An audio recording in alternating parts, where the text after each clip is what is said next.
ግምጃዬ ከሀይሚ ጋር የቀጠሮ ጌም ትጫወት እያሉ ነው። ጥርሴ ታራግፎ የቀረውን ማርያምን ሲሪየስ እመቤቴ የመጀመሪያ ነው። እሷ የቀጠሮ ጌም ትጫወት በራሷ ቻናል መጣ ማለት ነው። በራሷ ቲክቶክ። እሺ እንጫወት።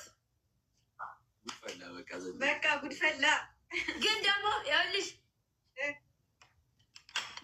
አነገዳደርም ሆነ አይደለም። እኔ ቀጠሮ ጌም ስጫወት ምን እንደማድረግ ታውቂያለሽ? የተሸነፈ ሰው ለሀያ ነዳያን ማለት ነው። ለሀያ እኔ ቢጤ ለማብላት ጽድት ያለ ምግብ እናበላለን። የተሸነፈው ደስ ይለኛል። ማርያምን ሶሪ። ሰላም ሳለሽ እንዴት ነሽ? አቢቢ ሁሉ ሰላም?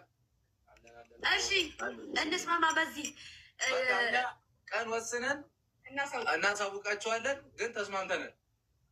እሺ ተስማምተናል። ችግር የለውም። እንጫወታለን። የተሸነፈ ሰው ፋሚሊ ሪከርድ አድርጋችሁ ፖስቱ እዩ። ያ ማለት ደግሞ እኛ የምናሸንፍ ግምጃ የምናሸንፍ ማንም